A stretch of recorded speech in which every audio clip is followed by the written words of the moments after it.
தமிழ் உறவுகள் அனைவரையும் நம்பிக்கை குரல் சேனலுக்கு அன்புடன் வரவேற்கும். இன்றைக்கி நம்ம பதிவில் என்ன பார்க்க போகிறோம்னா 5 secret tips for study maths. மேத்தமெட்டிக்ஸை நம்ம படிக்கும்போது அது கடினமாக இருக்குது அப்படிங்கிறத பல பேர் சிந்திச்சுட்டு இருப்போம். பட் மேத்தமெட்டிக்ஸ் வந்து ரொம்ப கடினமான விஷயங்கள் கிடையாது. ஸோ அதுலேயும் ஒரு சில பேர் பார்த்திங்கன்னா நான் 100க்கு 100 எடுப்பேன்னு சொல்லுவாங்க. ஆனால் ஒரு சில பேர் பார்த்திங்க அப்படின்னா ஐயோ மேக்ஸ்னாலே எனக்கு ரொம்ப போரிங்காக இருக்கும், ரொம்ப கஷ்டமான பாடம் அப்படின்னு சொல்லிகிட்டே இருப்போம். ஸோ இந்த மாதிரி விஷயங்களை நம்ம போக்குறதுக்கு நான் இந்த வீடியோவில் சொல்லக்கூடிய 5 டிப்ஸ் நம்ம ஃபாலோ பண்ணோம் நம்ம மேக்ஸ் எளிமையாக கற்றுக்கலாம். ஸோ ஃபஸ்ட் என்னென்னு பார்த்தீங்க அப்படின்னா master your basic and concept. So இதில் என்னென்னு பார்த்தீங்க அப்படின்னா மேத்தமெட்டிக்ஸை பொறுத்த வரைக்கும் நாம் அடிப்படை லெவல்லேருந்து கற்றுக்கணும். ஸோ பேசிக் மேத்தமெட்டிக்ஸான பேசிக் கால்குலேஷன் மெத்தட் இது எல்லாத்தையும் நம்ம தரவாக கற்றுக்கணும். ஸோ அதனால தான் இந்த மேத்தமெட்டிக்ஸ் வந்து சீக்வன்ஷியல் கான்செப்ட் அப்படின்னு சொல்கிறாங்க. இட் இஸ் அ சீக்வன்ஷியல் சப்ஜெக்ட்னு கூட சொல்லுவாங்க. ஏன்னா ஒவ்வொரு கிளாஸை பொறுத்த வரைக்கும் அது தொடர்ந்ததே இருக்கும். இப்போ standard first to second to that அந்த மாதிரி போகும்போது ஒவ்வொரு கிளாஸையும் சீக்வன்ஷியல் ஸ்டேட்மெண்ட்டாக தான் இருக்கும். ஸோ அந்த ஃபார்முலாவை நம்ம படிக்கும்போது அது தொடர்ந்து வர மாதிரி தான் இருக்கும். ஸோ அப்போ நம்ம மேத்தமெட்டிக்ஸை நம்ம வந்து பேசிக் கான்செப்டோடு படிக்கிறது நல்லது. ஸோ ரெண்டாவது பார்த்திங்க அப்படின்னா apply max to real life.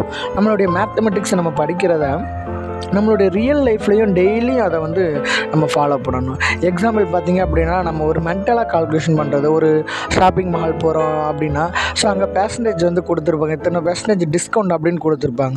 So அதை நாமளே நம்ம மைண்டில் வந்து கால்குலேட் பண்ணுறது.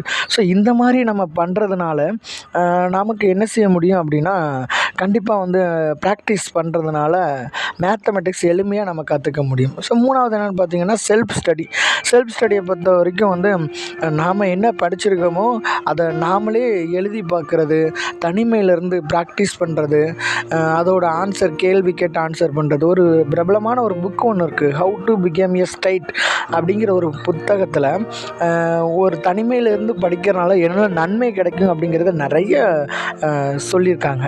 ஸோ அடுத்தது நம்ம பார்த்திங்க அப்படின்னா teach to someone else. நம்ம என்ன கற்றுக்கிருக்கோமோ மேத்தமெட்டிக்ஸில் அந்த மேக்ஸை மற்றவங்களுக்கு சொல்லி கொடுக்கறதுக்கு மூலமாக நாமளும் நிறைய இன்னும் கற்றுக்கலாம், நிறையா மாடலை நம்ம கற்றுக்க முடியும் அப்படிங்கிறத ரிசர்ச் நிறைய சொல்கிறாங்க. ஸோ அந்த மாதிரி விஷயங்களை நம்ம மேக்ஸை கற்றுக்கிட்டோம் அப்படின்னா பிறருக்கு சொல்லி கொடுக்கறதுனால கண்டிப்பாக நமக்கு இன்னும் நிறைய அந்த மெத்தட் வந்து கற்றுக்கலாம்.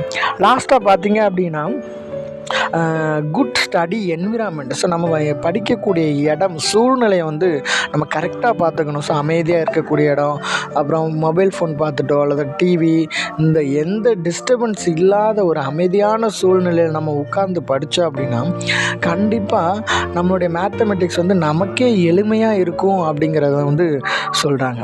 ஸோ இந்த வீடியோ உங்களுக்கு பிடிச்சிருக்குன்னு நினைக்கிறேன். பிடிச்சிருந்தால் லைக் பண்ணுங்கள், ஷேர் பண்ணுங்கள், சப்ஸ்கிரைப் பண்ணுங்கள்.